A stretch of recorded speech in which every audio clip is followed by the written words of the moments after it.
listening to Second Wind with Joyce Buford, where women who are ready to expand their life adventure discover the tools to stop playing small and tap into the courage required to enjoy their second wind. Welcome. Welcome to Second Wind. I am delighted that you are here today. This is the reason that I created this podcast, so that people would come, such as you, and I could help inspire you to dream bigger, to live your life at the fullest that you can, and to know that you have many, many what I call second wind experiences ahead of you. Now, you know, my guests are always women that have experienced their second winds, and they share them. They share their knowledge. They share their journey with us so that we can benefit from their journey. So one of the things I'll always emphasize, the importance of connection and support. It's valuable in helping you manage your life. So I thank you again for being here today. And I want to get into the story of this lovely lady that's with us today. Now, her name is Erica Cuni, and she is known as the Burnout Professor. She is an integrative psychotherapist, a professional speaker, trainer, social media creator, and fellow trauma survivor. Over the past 15 years in her psychotherapy career, Erica has worked in almost every level of care and with several systems, working with the Department of Veterans Affairs, Department of Corrections, the public school system, and the juvenile justice system. So, you know, she's very knowledgeable. She's very prepared for her direction in her life.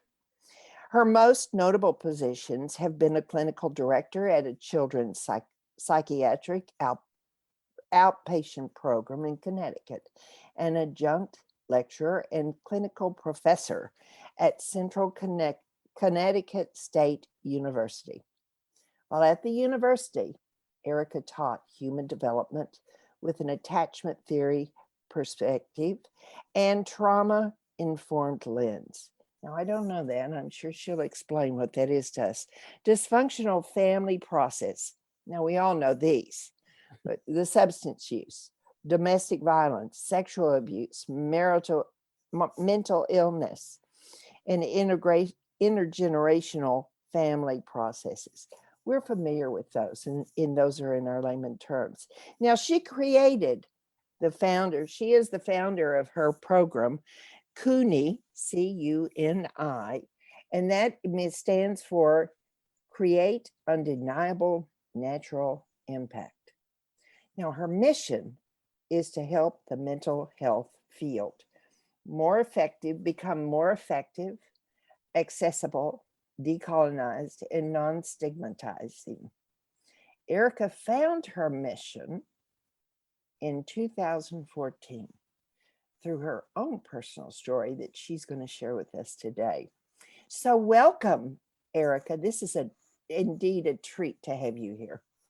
Hi, Joyce. Thank you for having me. I'm honored to be here, and I'm delighted that you wanted me to be here. So thank you for having me. Oh, yes, it's my pleasure, because I love to share the stories, and you have so much that can relate to so many people. I have friends, I mean, we all deal with the mental illness in some level. You know, it's in our own level. We have our own mental illness to deal with. And so anyway, tell us about what happened in 2014 that sort of turned your path. I sure can. And I hope everyone's got a cup of coffee or a cup of tea with you. Let's buckle in. In 2014, I was somebody who was dedicated to my job. I was stressed out, but I wouldn't have thought that life was any different. Like I thought everybody was stressed out, right? And I thought that's how you were supposed to live your life.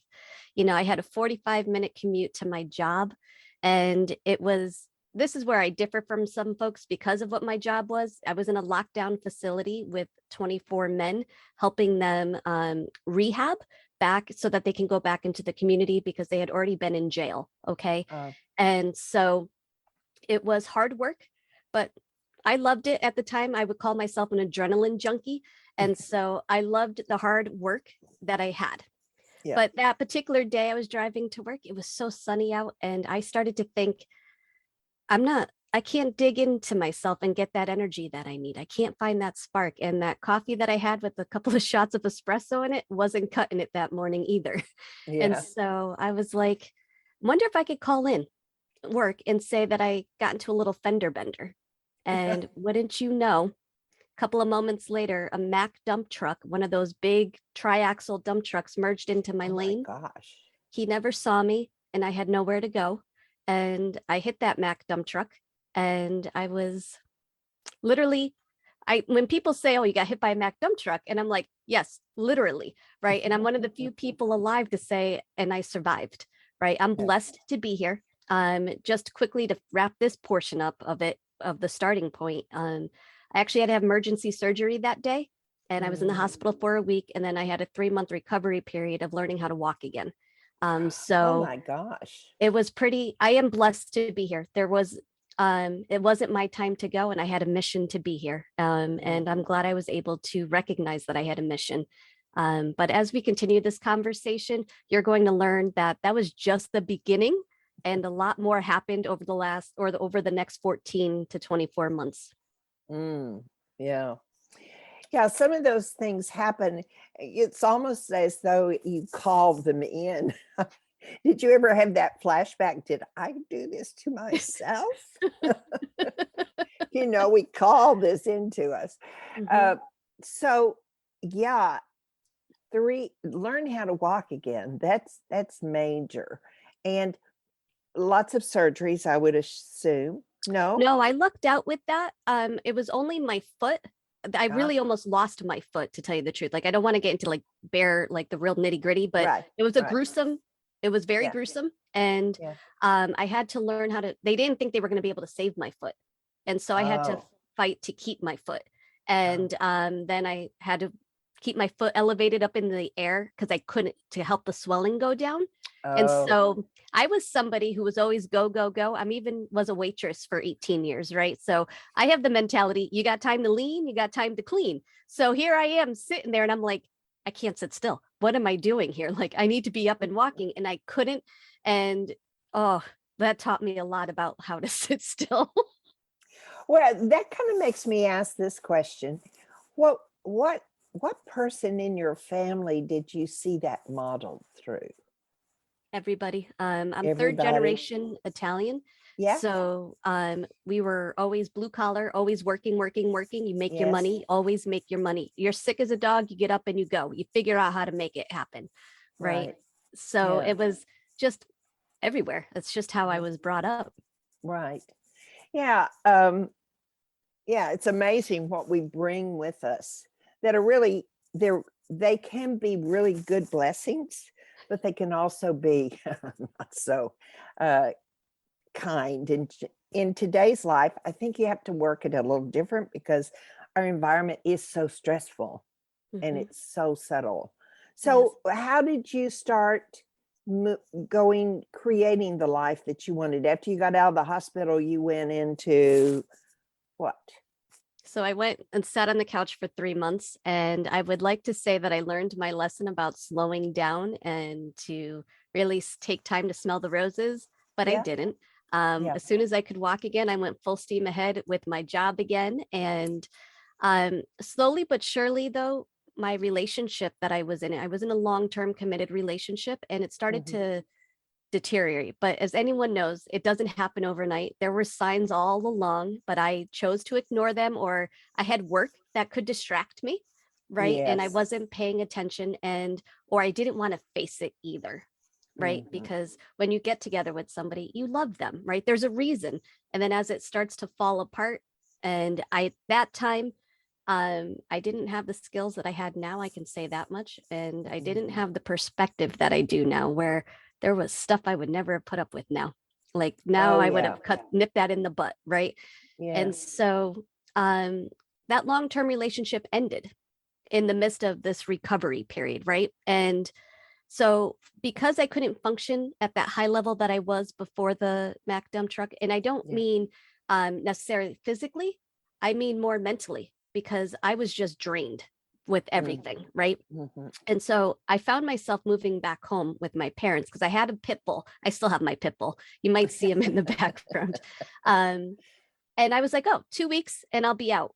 Well, a couple of things happened. People don't like pit bulls. They don't like renting to owners with pit bulls. And then I realized I couldn't maintain the same energy level that I used to. And then I was fired from my job. Oh. Yeah, that was the next wake up call. And the timing of that situation of me getting fired had came probably about 2 months after I had emailed my boss and highlighted all the progress that I made in my department because I was a supervisor. And how I took them, like I increased productivity by 49%, in 9 months. Like I was rocking it. And he also had made the comment to me in one of our supervisions that I was extremely smart. I think quickly on my feet, but I come across as intimidating. So I should think about how I come across and I should adjust. Oh, is that because you are a woman? Yep. Oh, got it. Oh, good. Now, you said you couldn't do as you were. Why was that? Was that physically you couldn't produce at the same level that you were? Or is that the stress coming back into your life? Or what was it that was so different that meant going back into that job didn't work as well? Part of it was the foot, right? I mean, it probably took me a good year to get back to like feeling like I could do anything. But I'm also that go-getter. So I was pushing myself to make sure that I can get back quickly as I did, functioning with my foot. But the stress piece was huge.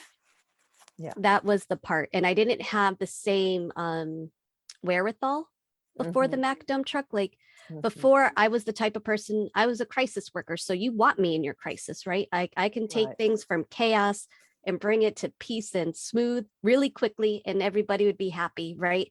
Or functioning in a way that they needed to. And afterwards, somebody would say, how you doing? I'd be like, I'm fine. Everything's good. They're like, you don't want to process? I'm like, no, I'm good. What are you talking about? Right. Yeah. But that's also what I learned in my family. Yeah. You don't tap into those emotions. You just keep going. You keep pushing through. You're fine. Perfectly fine. And you're smiling while you're saying it.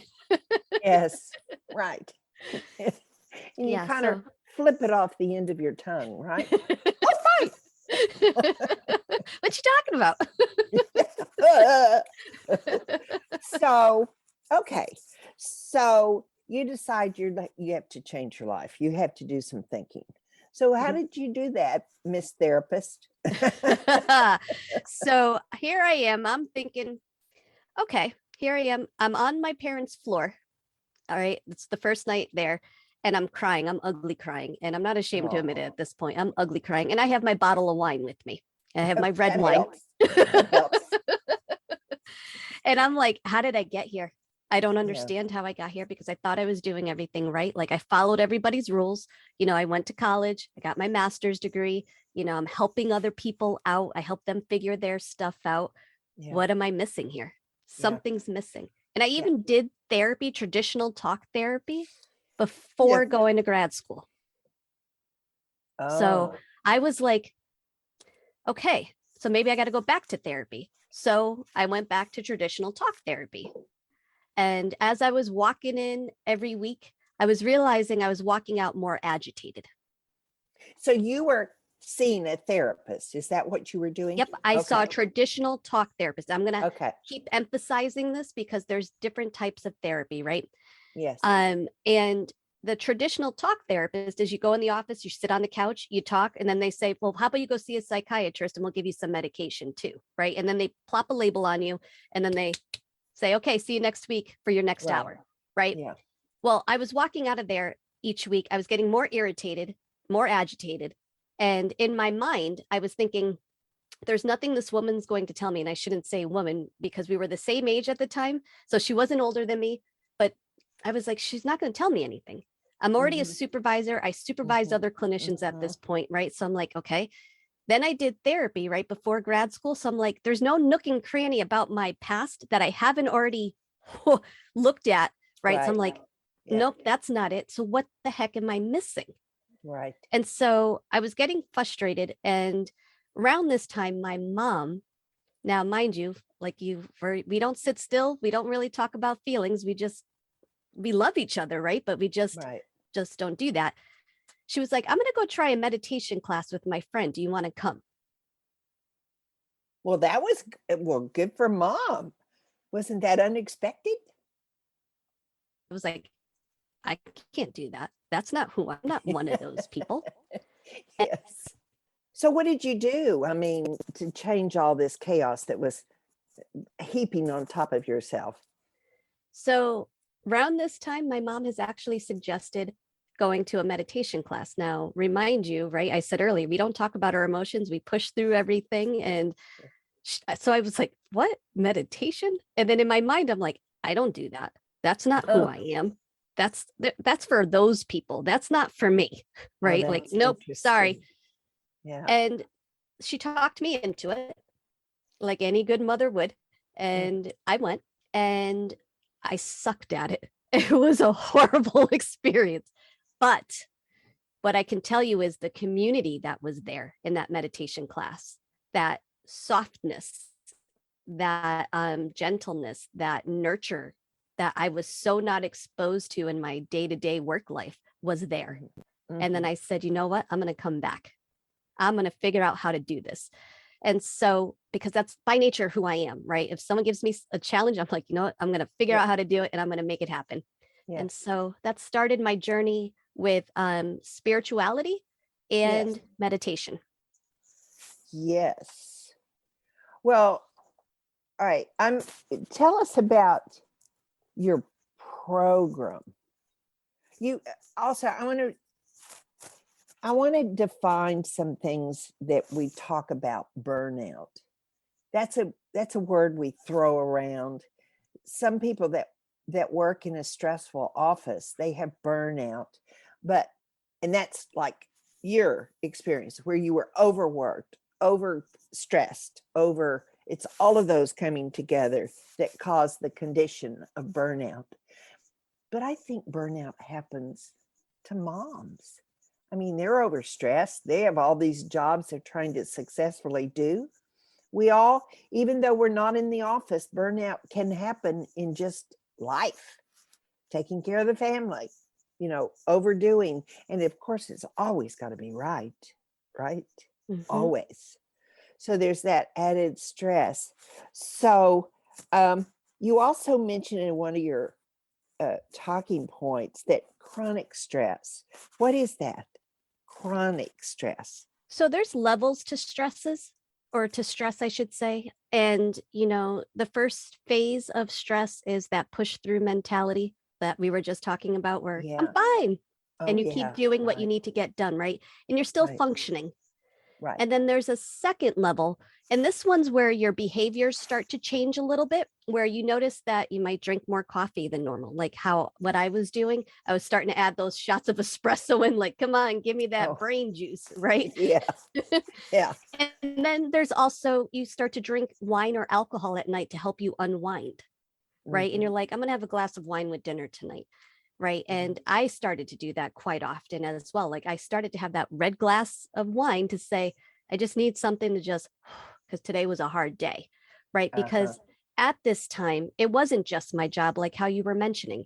I was in a relationship with somebody and there was traditional views there about who takes care of the household. Right. And there was also children involved. They were not my biological children, but they came to the house and stayed with us, right? And so it was a lot more than just my job, right? And there was stuff going on with my family in the background as well. And so at that second level of, right, you start doing social media scrolling more and more. Like you find yourself on YouTube or playing word games, right? And then before you know it, you're like 2 hours pass and you're like, where did my time go? I don't understand.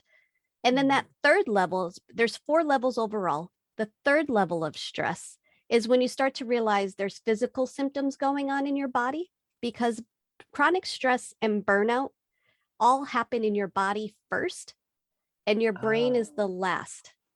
It's our psychological symptoms is the last thing that we typically start to notice. So for those physical symptoms, that can be tightness in your chest when you're doing things, bone aches, like all of a sudden your knees hurt more than normal. The pinched nerves in your neck, like you turn your head and all of a sudden you have a pinched nerve and you're like, yo, right? GI issues. So I'm Italian, I call it agita, but it's heartburn, acid reflux, migraines, and headaches. You get more of those, right? And that's all because all this stress is being stored in your body and it has nowhere to go. And if you let that continue, right? And then there's unexplained illnesses that can happen, right? You'll go to the doctor because you start not feeling well. And when you go to the doctor, what do they say? You probably have IBS, or we don't know what's wrong with you. But we're still going to give you a pill. Here you go. Yes. But we don't know what's wrong. Yeah. Where does sleep come in? Sleeplessness? Is that in one of the stressors? Oh, or one of the signals? Yes. Yeah. You know, like when you wake up in the middle of the night, like 3 a.m. and all of a sudden you're like worried about everything that has happened 20 years ago, that's going to be happening. Or then you feel like you can solve all the world problems at 3 a.m. because you're wide awake, right? And then there's also components to struggling to go to bed, right? Like there's so much on your mind that you can't go to bed. So it's one of two categories, but yes, disrupted sleep is for sure. And then the eating, emotional eating, right? So you start to gain weight and you realize you can't lose weight or you can't gain weight, right? There's something not okay with your body. And then if you aren't able to adjust your nervous system, so this is all ruled by our nervous system that's in our body. And if we don't know how to have a flexible nervous system, this is why our bodies start to get all these illnesses. And then if we don't address that nervous system, that's when we hit the burnout stage. And the burnout stage is now when you're not able to function. You are like a robot. There's no spontaneous thinking anymore. You're on automatic pilot. Or if you were like me, I slept a lot. I couldn't get myself up and move. And I was somebody who was always moving, right? So some people can call this depression, but I refrain from going there because it's more about the nervous system. Yeah. Well, there's one other area that you mentioned that I really want to spend just a little bit of time on it because it's so impacted our civilization for 2 years. And it's the pandemic brain. You call it the brain, but I think the pandemic affected everything, our body. I know everybody put on weight. I mean, it really affected us in many, many ways. And so now we all have to recover from it. Yeah. Yeah. So usually when I talk about the pandemic and pandemic brain, the pandemic brain is your nervous system, right? Because your nervous system's attached to your brain. And so if your nervous system is detecting stressful things happening, it sends signals up to your brain. And that signal starts to activate it's called the amygdala, but it's really your survival part of your brain, right? And it's what tells us that we're either safe or not. And when it's activated, it goes and sends signals all throughout our body and our brains and shuts down things. So what it shuts down is your rational thinking, your executive functioning, your language processing. So think about when there's a fire, right? And you're trying to figure out where to go, how to do everything. All the directions with the fire drill are simple, right? They're signs and simple. That's because when we're stressed out, we wouldn't be able to compute something that was complicated or complex. Right. So this is why over the last 2 years, it can feel like we're on Groundhog Day or 51st Dates where everything's repeating and we're not able to learn new things because our brains are stressed out. We have lower tolerance for patience, right? Everybody seems to be a little bit more crankier than normal, right? They drive really aggressively. Yeah, I've noticed that. It was like, I went out, I forgot, I traveled, I moved during the pandemic, right? And I moved from... Let's add more stress, of course. It was actually not stressful. It was the opposite. I tend to be the opposite of everybody. You know, everybody gained weight.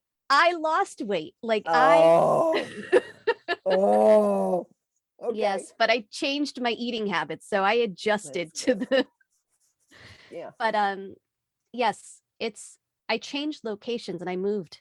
And when I was driving to the new location, I was like, everybody was just like zooming. And I was like, why is everyone so stressed out? And I'm so used to being in my little bubble, like, okay, one day at a time, we're okay. Because I took what I learned from my own journey and I started Yes. applying it now. Right. Right. Right. So How did you select where you chose to move to? my family. Oh, okay. Well, you know, some people have small families. You have uh, extended, I can tell. so my parents had moved a Oh, couple I of see. years prior. And Uh-huh. so when the pandemic hit, I was virtual for my business completely. And I also resigned from being a professor during this time. And Uh-huh. so I was sitting here and I was like, I can stay up here, be isolated, or I can move and be near my family while nobody's really seeing anybody else. So why not? I can afford to Mhm, do it. And my business allowed it. mhm, And I chose to find a way to make myself happier because I knew mhm. connection was going to be key. Yes, yeah. Okay, so now I want to talk about your program that you created because I that's I went to your website. And your website is what is your website? It's actually a link tree. So I don't Mhm. technically have a website anymore. It's Linktree slash the Burnout Professor. Yes. Okay. So is that with well, it doesn't matter how it's set up, but that's how they get to you. There's multiple ways because I have multiple hats that I wear. Yes. And I am part of a global mental health movement called #SameHere. And Mhm. I have a profile up there so that you can read about me and my story in depth. And then that link tree is also things that I have up there that are linked to like my book recommendations, the Uh-huh. services that I offer, my own personal story again, and then some resources, free resources for folks to use. I think that's what I saw on I went to your website. I think I went to the LinkedIn Mhm. and I saw your program, what you have in your program, Yes. all the different. So tell us about that because they're all wonderful things. I like them. Do Thank I you. use all of them? No, but they're all good. So she knows what she's talking about here.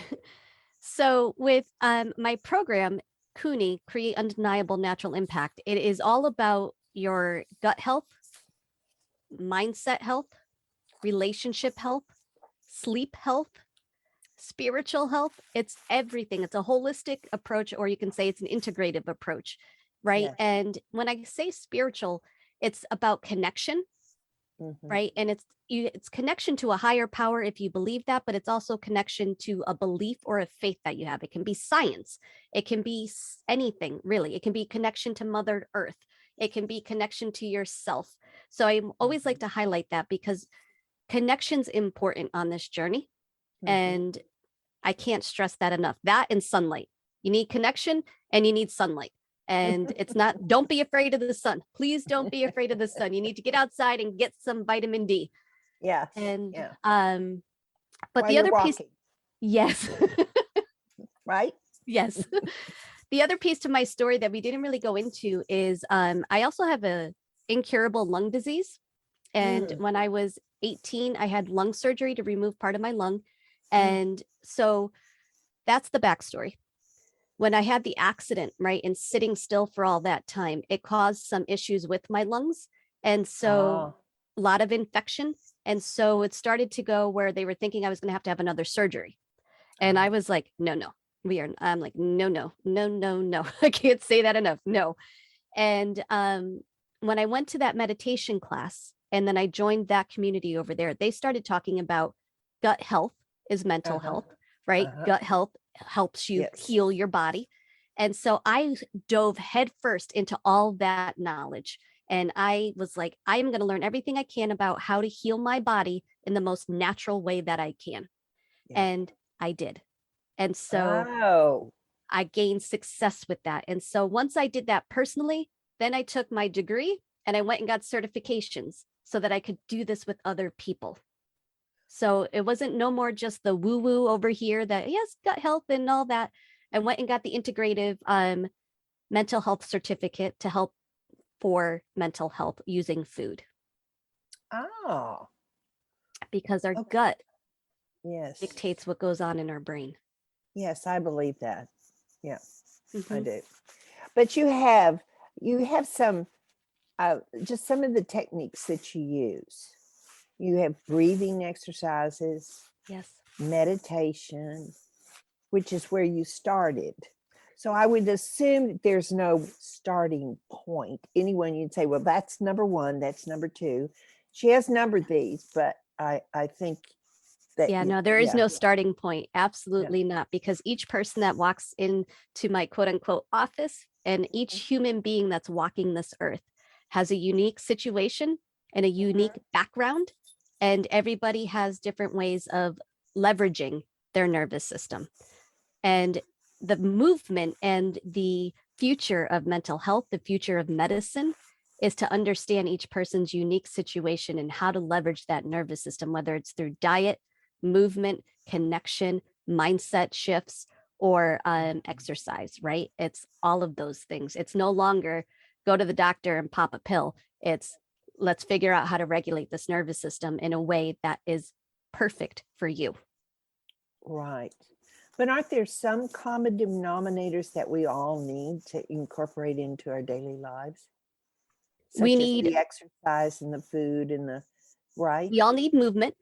Yeah. We all need a diet Okay. that supports our body. So, Right. in generic terms, it's movement, your diet, Uh-huh. connection, and healthy mindset. Those are the generics Mm-hmm. because each person's diet's going to look different because Yeah. there's food sensitivities and different heritages. So, Yes. you know, one of the misconceptions I think in our diet culture is Mhm. you got one way to eat. You got to eat this food. You got to either be vegan or not vegan. And vegan isn't for everybody because we have to eat for our heritage. Where is your family lineage from? Right? Oh, yes. That Yes. makes, and that's because that's our makeup, our chemical makeup of our body. Mhm. Right. Yeah.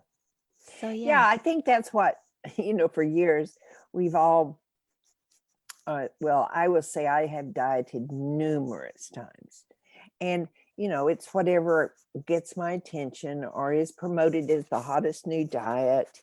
And then we try it and it doesn't work, Right. or we can't stay on it because it doesn't feed us, doesn't give us what we need. And Yeah. so that's really important what you say. I mean, you take into account who I am, Yes. not that I'm a fat person and needs to go on a diet. Yes. Yeah. Yes. Yeah. 100%. And I used to eat food for comfort. I mean, I was a cheese fries person, especially when I was like, give me those cheese fries. I'm hungry, right? Now I look at my food as my medicine. Mm. Ah. So I really Mhm. start to think about, I'm more intentional with how I eat. And I think that's true all across the board with how I live my life now.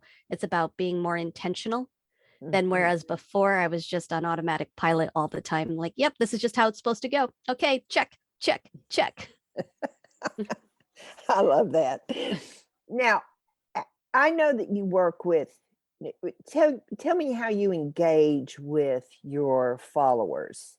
And do you do it on one-on-one? Do you do it in a group? Because you do have a Facebook community. I have And tell Facebook, us. I have Instagram, and I have Mhm. LinkedIn. Mhm. Currently, it's funny because they all fluctuate, right? But currently, Instagram seems to be my hotspot where I'm getting the Yeah. most traction. Yeah. And what I'm realizing is that it's through my educational videos that I promote, right? That I make. And I do one-to-one coaching. I have a class and a course. And the class is called Stress Be Gone. And it's just basic skill sets that can help you, like 4 or 5 skills that can help you maybe start to mitigate some of the stress that you're feeling in your life. Mhm. And then the course is called Burnout Recovery. Mhm. And that's when the folks are, you're already past the point of stress. You're like, I'm somewhere else at this point. And it's Yeah. community based. I am big with that because it's the same folks every week. and we Yes. meet and we build that tight community, and it's over 12 weeks. Okay. So it's actually a program that Yeah. you offer for I both. call it a Yeah. course because I originally created this because I thought I was going to teach this at the university. So I had that in my mind. Yes. Yeah. But when on your course, not without giving all of it away, but there has to be a starting place. And is that starting place getting to know the inner person or what? So my starting place is actually the overview of everything, like explaining the different types. Like there's burnout, chronic stress, there's trauma, there's Uh-huh. vicarious trauma, there's compassion fatigue. Like moms and caregivers typically experience more compassion fatigue than anything, right? And I look at the word burnout as this big umbrella, right? And Mhm. with that accident in my own life, what I realized was I was burnt out. I was suffering from compassion fatigue. I experienced vicarious trauma, meaning I heard other people go through their trauma and I had to hear those stories all the time. And then in turn, it traumatized myself. And Mhm. then I had Oh, moral yeah. injury. Yeah. Right. So these are all different things that we talk about to start. And then the Uh-huh. next class, we go in behind the scenes. I call it the BTS, right? Because that's what the new kids are saying. It's BTS.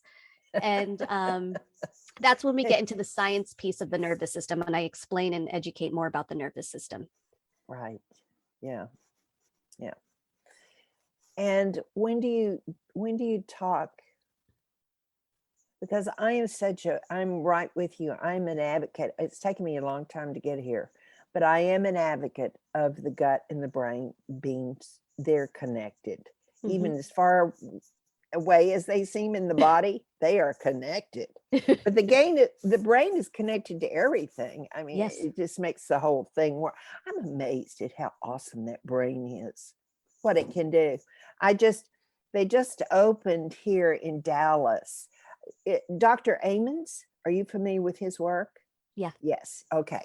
Well, they just opened an office here.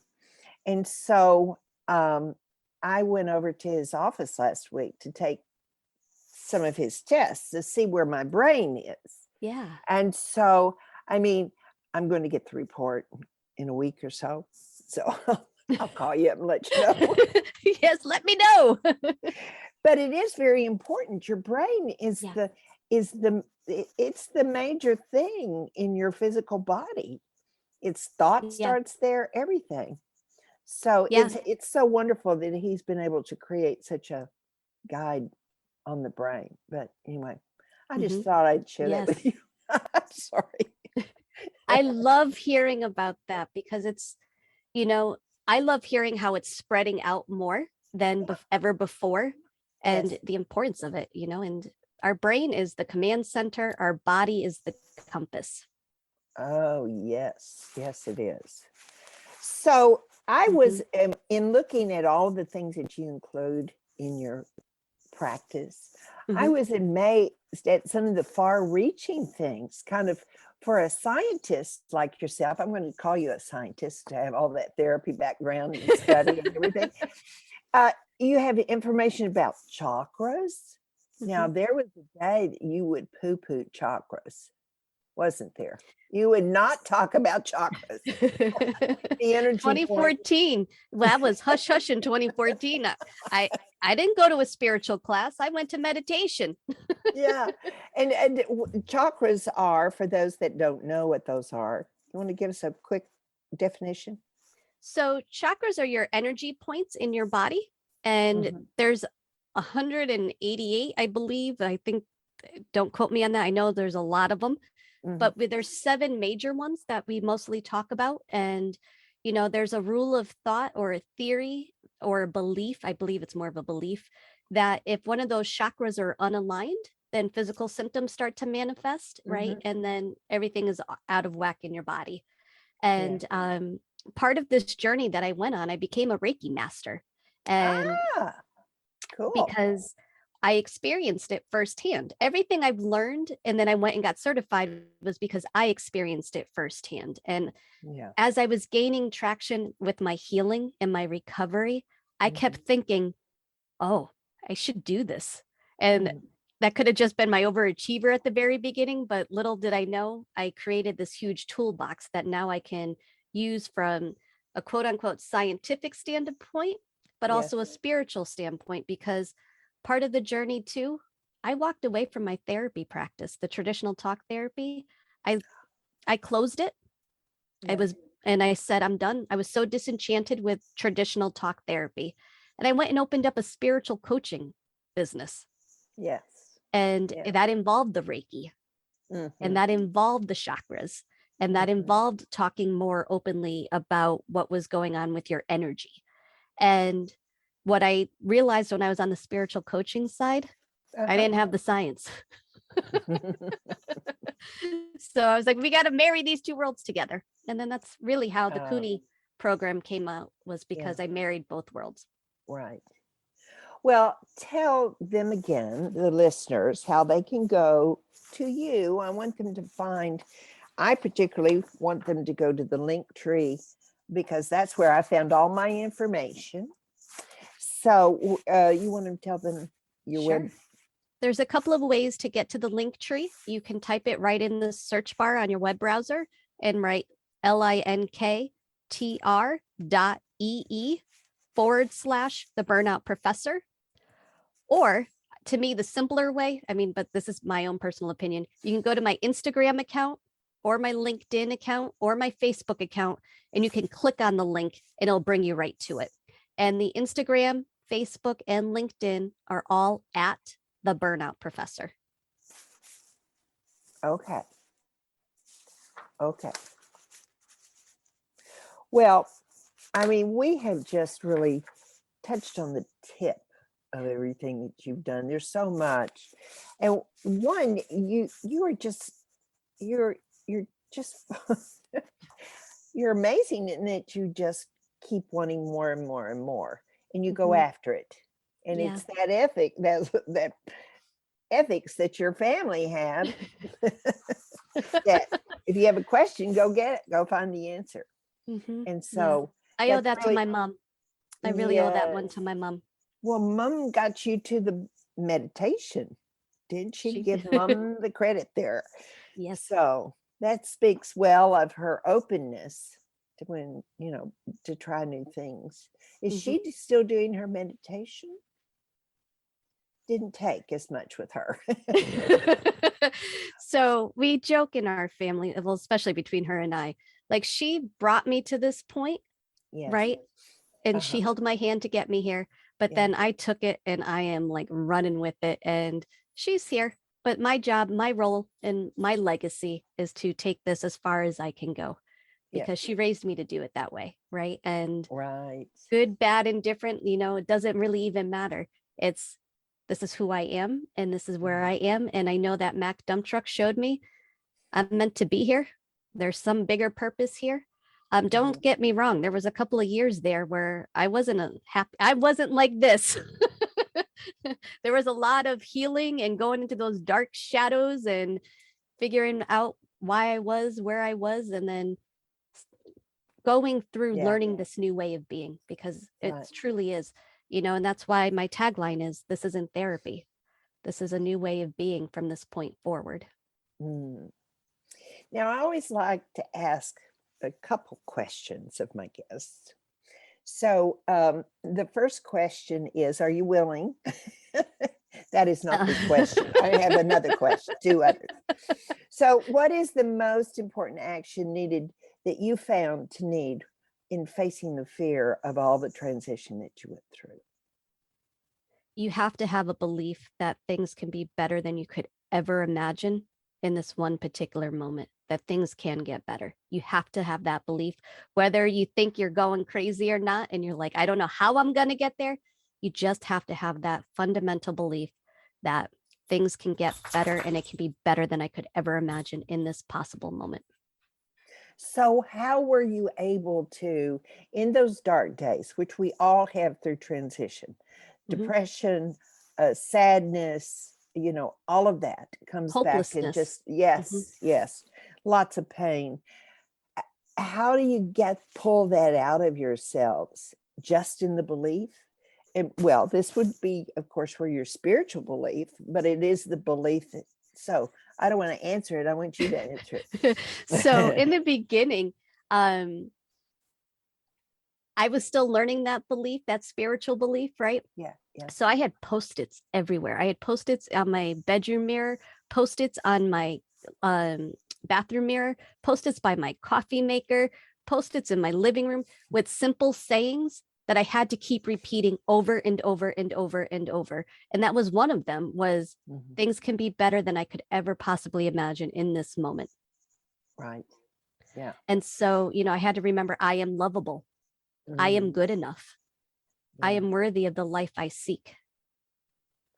Yeah. So it was repetition because I didn't believe it in the beginning. I don't want to say it was believe it. I mean, fake it till you make it. I learned also on this journey to believe it, to receive it. Oh, nice. Like Yeah. that. Yeah. We call those affirmations and but they're get away from the name tagging it a name and just know that they build. And this is so interesting to me because you had been very successful in your therapy work, working with all sorts of different genres. And it's so interesting that no matter when we get into those areas of fear and doubt, all this stuff pops up, even for the most educated in the most people you think would not be faced. We all in the darkness face those doubts and fears. Yes, 100%. That's what ties us as humans. Yes. So what was the final question?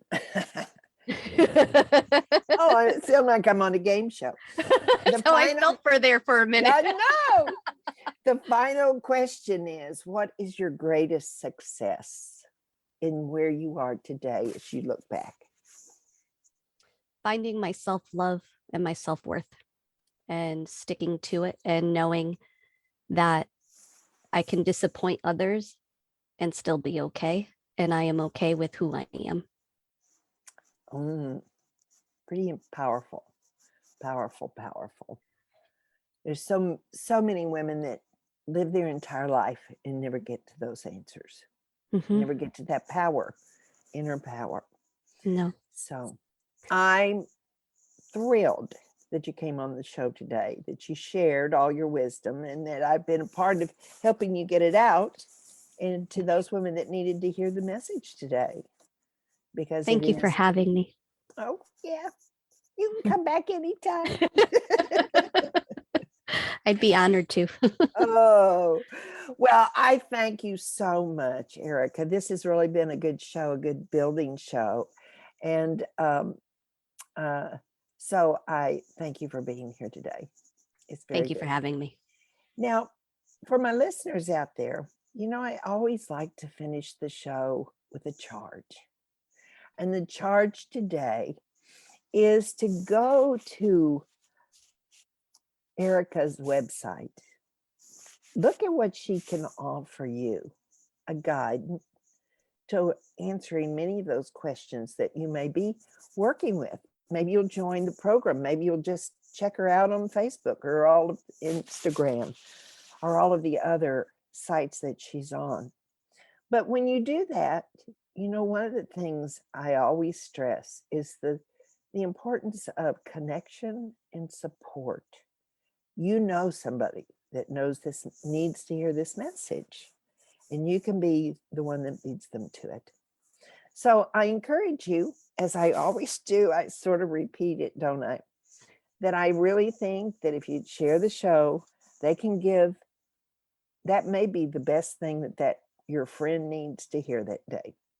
So be sure to share when you hear the show, and also to share the information that Erica's given us. It's some really great information. So again, have a great week. I look forward to having you here next week. Thank you for being here today. Bye. Joyce Buford returns next week at the same time for another edition of Second Wind. Through the Joyce Buford Empowerment System, women are receiving the support they need through their transitions and are able to reclaim their true purpose with confidence. They receive the tools they need to map out new lives. You can find out more about her coaching services at joycebufordempowers.com.